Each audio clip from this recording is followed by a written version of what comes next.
The morning sun in Oakhaven, Vermont, used to feel like a warm, comforting blanket, a gentle promise of another peaceful day. At 37, I, Silas Thorne, had spent most of my life weaving myself into the fabric of this quiet, picturesque town.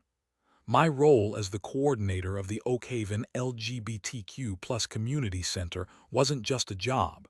It was my purpose, my passion. The center, a quaint but welcoming Victorian house on Elm Street, was a sanctuary, a vibrant hub where stories were shared, laughter echoed, and support flowed freely. I prided myself on fostering an environment where everyone, regardless of who they loved or how they identified, felt seen, valued, and safe. My days were usually filled with a comforting rhythm, organizing workshops, planning community events, mediating small disputes, and simply being there to listen. I'd helped countless individuals navigate everything from coming out to finding their chosen family. Empathy, I'd learned, was a powerful tool, a bridge connecting hearts and minds. I considered myself a strategist, too, not in a grand military sense, but in the quiet art of building community, of finding ways to make Oakhaven a truly inclusive place. I believed in the slow, steady progress of acceptance, brick by brick, heart by heart. But sometimes, a single spark, a single act of casual cruelty, could ignite a firestorm, demanding a different kind of strategy altogether. That spark ignited on a crisp autumn afternoon, a day that should have been filled with the golden glow of impending celebration. Sarah and Emily, a young couple who had recently moved to Oakhaven and quickly become cherished members of our community center, came into my office, their usual bright smiles dimmed by a visible cloud of distress. They were planning their wedding, a small, intimate affair, but one they hoped would culminate in a beautiful, symbolic cake. They wanted a simple rainbow cake, a subtle nod to their love and their journey. "We went a sweet surrender," Sarah explained, her voice trembling slightly, "because everyone says Mrs. Abernathy is the best baker in town. Her lavender scones are legendary." Emily nodded, her gaze fixed on the worn carpet. "We thought, how hard could a rainbow be? It's just food coloring, right? And she's a local business, part of Oakhaven, Mrs. Abernathy." The name alone sent a familiar shiver down my spine. Her bakery, Sweet Surrender, sat proudly on Main Street, its storefront always immaculate, its display windows filled with delectable confections. She was undeniably talented, a culinary artist. But beneath that sugary veneer lay a heart as hard and unyielding as stale fondant. I knew Mrs. Abernathy's reputation, not just for her cakes, but for her quiet, persistent animosity toward Oakhaven's queer community. I had heard the whispers, seen the subtle glances, witnessed the chilling effect her thinly veiled disapproval had on some of our younger, more vulnerable members. She'd never directly harassed anyone at the center, not overtly, but her prejudice was an unspoken truth, a cloud hanging over the town's sweetheart. What happened? I asked, my voice softer than I felt inside. I already knew, or at least suspected, the answer. Emily took a deep breath. "We just asked for a four-tiered rainbow cake. Nothing offensive, nothing explicit, just a rainbow like the colors of the spectrum." "And she looked at us," Sarah continued, her eyes welling up, and her face just hardened. She said, "I don't make cakes that go against my values. My bakery is built on traditional principles." My jaw clenched. "Did she say anything else?" She pointed to a small, handwritten sign by the register. Emily added, her voice cracking. "It said, 'We reserve the right to refuse service for designs that conflict with our deeply held religious beliefs.'" It wasn't new. I'd seen it before, but it felt like it was put there just for us just then. The humiliation they felt was palpable, a heavy weight in the room. They weren't just denied a cake. They were denied their dignity, their right to celebrate their love openly in their own town. It was a public shaming, even if it was subtle, and it sent a cold surge of anger through me. This wasn't merely about a cake. This was about a deliberate, calculated act of prejudice, a powerful statement that some people were less worthy, less human, less deserving of joy. And it happened right here in Oakhaven, a place I had dedicated my life to making safe. I felt a familiar, cold determination settle in my gut. For too long, Mrs. Abernathy's quiet bigotry had been tolerated, dismissed as just her beliefs. But it wasn't just her beliefs when those beliefs caused tangible harm, when they made people feel unwelcome in their own homes, in their own community. The chilling effect she had on our community, the way some members hesitated to express themselves openly, began to flash before my eyes. This time, it was different. This time it was Sarah and Emily, radiant, hopeful, now utterly crushed. "We just wanted a cake," Sarah whispered, a single tear tracing a path down her cheek. "Something beautiful for our day." "You deserve more than just a cake," I told them, my voice firm. "You deserve respect. You deserve to feel celebrated." I took a deep breath, pushing down the immediate surge of righteous fury. This couldn't be about anger alone. This had to be about something bigger, something lasting. This had to be a statement, a public declaration of visibility and pride that Oakhaven and Mrs. Abernathy could not ignore. The idea, vague at first, began to coalesce. Not a protest, not picket signs, but something more insidious, more pervasive. Mrs. Abernathy prided herself on her artistry, her reputation, her business. What if those very things became her undoing? What if the tools of her prejudice were turned against her, not to destroy, but to transform? I looked at Sarah and Emily, their faces still etched with pain, and a grim resolve hardened my features. This wasn't just revenge. It was about building something stronger, something more resilient from the ashes of her bigotry. You know, if you ever need more stories like this, you should really subscribe to Tales of Revenge channel for new revenge stories daily. They're incredibly cathartic, and sometimes they even spark ideas for real-world change. This was going to be one of those times. The following morning, the usual gentle hum of the community center felt different, charged with a quiet intensity. I convened a small, trusted group, not just board members, but a few of our most resourceful and tech-savvy volunteers, people who understood the delicate balance between righteous anger and strategic action.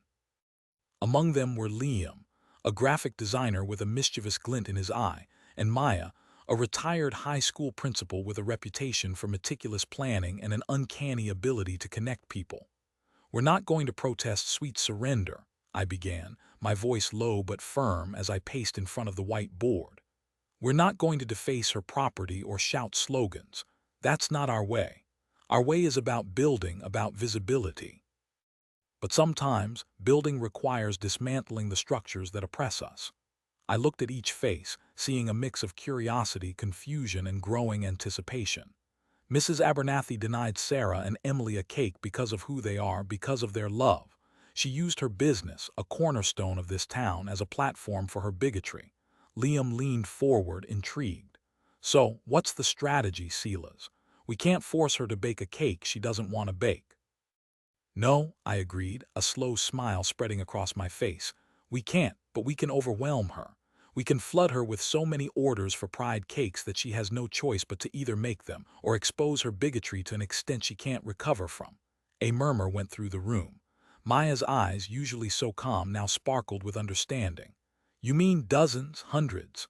"Thousands," I corrected, drawing a large circle on the whiteboard and labeling it "Sweet Surrender." "Not just rainbow cakes. We're going to order cakes representing every facet of our community. Bisexual pride, transgender pride, asexual, pansexual, non-binary, intersex, aromantic, every single one. Each cake a flag, each flag a person, each person a voice." I began sketching crude flag designs next to the circle. "We will inundate her with specificity. Different sizes, different flavors, different pickup times. Each order a precise, non-refundable deposit attached." The genius of it, I explained, lay in the volume and the legal tightrope we would walk. We wouldn't ask for anything obscene or unreasonable. We would simply ask for cakes, cakes with specific color patterns, patterns that happened to correspond to pride flags.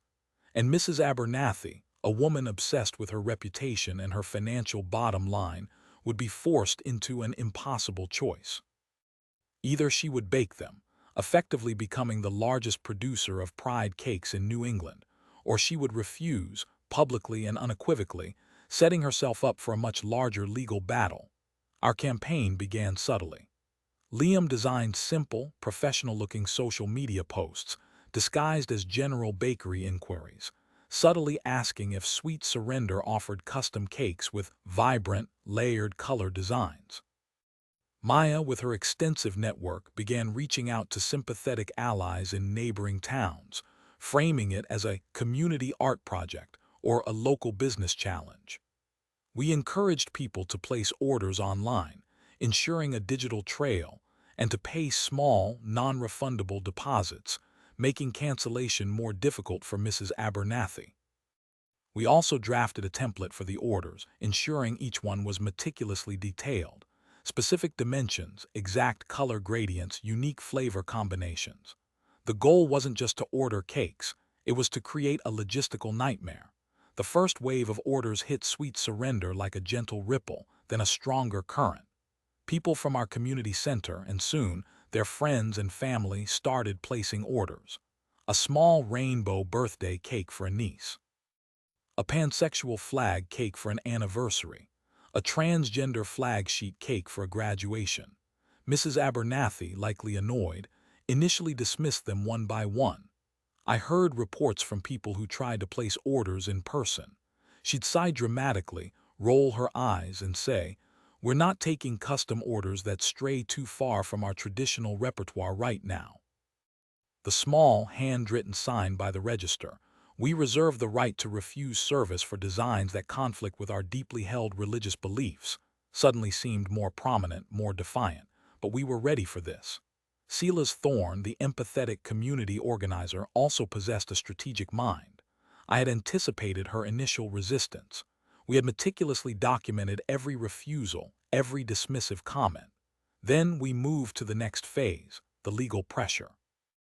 I had connected with a pro bono legal aid organization in Burlington, known for their work on discrimination cases. We sent Mrs. Abernathy carefully worded letters, citing state anti-discrimination statutes, subtly mentioning the public nature of her refusals, and hinting at the potential for a class action lawsuit if these patterns continued. The letters were polite, professional, but firm. They didn't demand she make the cakes. They simply highlighted the legal implications of her blanket refusals based on the nature of the request, which, when viewed collectively, pointed directly to discrimination against a protected class. The legal threat, even a thinly veiled one, hit its mark. Mrs. Abernathy, ever conscious of her business, began to change her tune. First, she removed the sign. Then she started reluctantly accepting a few of the orders, grumbling about unusual demands and overly complicated designs. The aroma of baking, once a comforting scent of sugar and butter, began to acquire a faint undertone of bitter resentment. Local news outlets, initially drawn by the peculiarity of a cake controversy, started to pay closer attention, asking questions about discrimination and community values. I used these subtle media opportunities to speak not about Mrs. Abernathy directly, but about the mission of our center, the importance of acceptance, and the simple joy of celebrating love. I would say, the more I dug into the core of this plan, the more I understood the real power of these stories. If you want to dive deeper into the human psyche and see true justice unfold, then you should absolutely subscribe to Tales of Revenge channel for new revenge stories daily. They truly capture the essence of what we're doing here in Oakhaven. The effect was exponential. News of Mrs. Abernathy's grudging compliance spread like wildfire through our networks, coupled with the ongoing call for more custom color palette, cake orders. People who had been hesitant before, fearing outright rejection, now felt empowered. The orders started pouring in. Dozens became hundreds, then hundreds became thousands. It wasn't just about the LGBTQ plus community anymore. It was about fair business practices, about standing up to a bully, about showing collective power. The demands became increasingly specific, maddeningly so for a small bakery. A non-binary pride flag cake, with precise shades of yellow, white, purple, and black, for a cat's birthday party. An asexual pride flag cake, black, gray, white, purple, for a Tuesday night dinner with friends. A transgender flag sheet cake with fondant detailing of a tiny, glittering unicorn for a just because celebration. Each order was legitimate, paid for, and meticulously described. They were for weddings, anniversaries, graduations, baby showers, or simply for family meals. The sheer volume became the true weapon. I would walk past Sweet Surrender in the evenings and see the lights on late, long after every other shop on Main Street had closed. Mrs. Abernathy's usually pristine display windows started to look a little less perfect, a little more cluttered. Her staff, whom I'd heard were loyal to a fault, looked haggard, their smiles forced. Rumors circulated that her two long-standing decorators had given notice, overwhelmed by the impossible workload, and perhaps uncomfortable with the public scrutiny. The once sweet aroma of baked goods in Oakhaven began to carry the metallic tang of stress and desperation, a silent testament to the pressure she was under. The town, once seemingly indifferent or quietly approving of Mrs. Abernathy, began to shift. Neighbors who had known her for decades started to whisper. Was it truly religious freedom, or was it just plain stubborn bigotry? The sight of so many diverse pride flag colors, not just in parades but on everyday cakes being picked up from the town's most iconic bakery, slowly but surely normalized what had once been seen as other. It was a subtle transformation, a softening of hardened attitudes, a quiet but profound victory. I faced my own internal struggles, of course. Was this truly ethical? Was I stooping to her level? But then I would see a young person's joyful face as they planned their specific pride cake order, or an elderly couple holding hands, their eyes shining as they discussed their upcoming pride anniversary cake, and my conviction would be reaffirmed. This wasn't just about Mrs. Abernathy. It was about making Oakhaven truly safe and welcoming for everyone. It was about turning a public slight into a public declaration of pride. This was about visibility, about joy, and ultimately about justice. The crescendo of the entire operation was set for the Pride Cake Rush weekend, timed to coincide with a small, local pride event we had planned, ensuring maximum visibility for the incoming cakes. The date approached with the slow, deliberate march of a coming storm.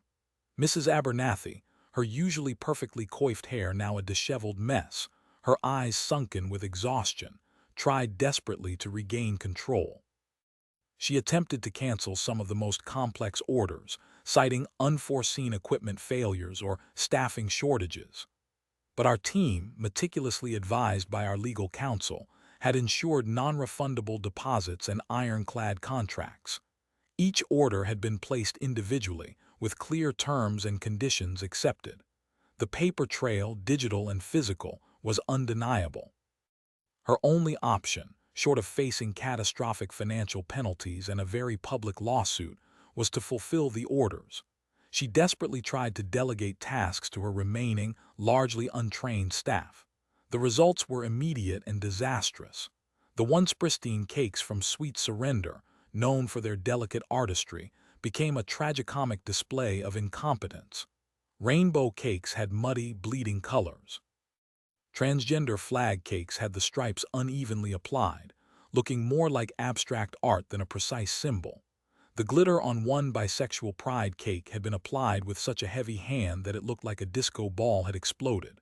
The meticulous fondant detailing, once her signature, was now either missing or haphazardly slapped on. The first few customers who arrived for early Saturday morning pickups recoiled. Is this my cake?" One woman asked, holding up a purple, black, and yellow cake that looked more like a bruised bruise than a non-binary flag. It was lopsided, the frosting uneven, and a single, sad candle was stuck in the middle despite no request for one. "It's what we could manage," Mrs. Abernathy snapped, her voice hoarse from stress and lack of sleep. "We're overwhelmed." What she didn't realize was that most of these customers didn't care about the quality. They cared about the statement. Many weren't even from Oakhaven. They had driven hours, some from as far as New York City or Boston, just for the spectacle, or to simply stand in solidarity and pick up a cake from that bakery. The lines stretched down Main Street, past the town square, wrapping around the corner. It was a carnival, a bizarre performance art piece. News cameras, alerted by our anonymous tips about the unprecedented cake rush, were present, filming the chaos, the long lines, and the increasingly desperate expressions on Mrs. Abernathy's face. The botched, miscolored pride cakes, far from being a failure, became viral memes. Photos of the sweet surrender disaster pieces flooded social media, ironically celebrating the bakery's spectacular failure to uphold its bigoted stance while simultaneously fulfilling its obligations.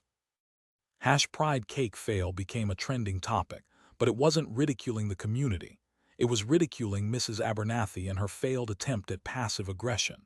People laughed, yes, but they also shared stories of solidarity, of pride, and of defiance. The very act of her being forced to bake these cakes, no matter how badly, was the victory. The fallout was swift and brutal. Sweet Surrender's reputation, once its greatest asset, was irrevocably ruined.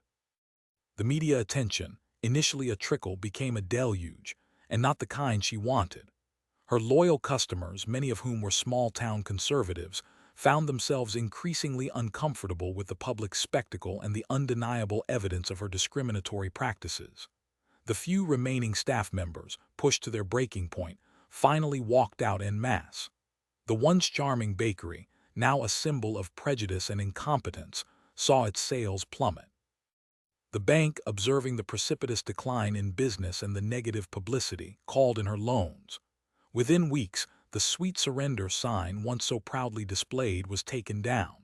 The windows were boarded up, and a for rent sign appeared, stark and final, where delicate pastries once sat. The feeling that washed over me when I saw that sign wasn't triumph, not exactly. It was something more complex, a bittersweet vindication. It wasn't about destroying Mrs. Abernathy for the sake of destruction. It was about the inevitable consequence of her own choices, the boomerang effect of her prejudice. But more importantly, it was about what came next. Silas Thorne, the coordinator of the Oakhaven LGBTQ+ Community Center, recognized an unprecedented opportunity. The building, perfectly situated on Main Street, was an ideal expansion for our growing community. I immediately rallied our board members and the vast network of allies we had cultivated through this very campaign. Donations poured in, both large and small, from within Oakhaven and from well beyond, from people who had been touched by the story of the cakes, by the defiance, by the visibility. Within a few months, with the help of countless volunteers and the outpouring of community support, the former Sweet Surrender Bakery underwent a remarkable transformation. The boarded-up windows were replaced with vibrant, open panes that let in the sunlight. The interior was gutted and reimagined, not as a bakery, but as an expanded, multi-purpose space for the community center. We installed a larger library, dedicated rooms for support groups, a performance space, and yes, even a small, inclusive cafe. This cafe, ironically, proudly displayed a rainbow flag in its window and served all cakes, baked by diverse local bakers, a testament to true inclusivity. It quickly became a beloved gathering spot, a place where people of all walks of life could enjoy a cup of coffee and a slice of cake, without judgment, only warmth. Standing outside the newly opened Oakhaven Community Hub, the former Sweet Surrender building, I looked up at the freshly painted exterior. A mural of intertwined hands, representing unity and diversity, now adorned one wall. The taste of victory was sweet, yes, but it was also tinged with the quiet satisfaction of having built something meaningful from the ashes of someone else's prejudice. It wasn't about tearing down Mrs. Abernathy's life. It was about building up our community, about ensuring that every Sarah and Emily in Oakhaven would find celebration, not condemnation. The act of defiance had transformed into an act of profound community building. Our queer community, once quietly present, was now vibrantly visible, celebrated, and deeply integrated into the heart of Oakhaven. And that, my friends, is how a simple refusal became a testament to strength, a rainbow painted across a darkened sky. If you found power in this story, if you believe in the triumph of justice, then please, subscribe to Tales of Revenge channel for new revenge stories daily. We all have a story, and some are just waiting to be heard.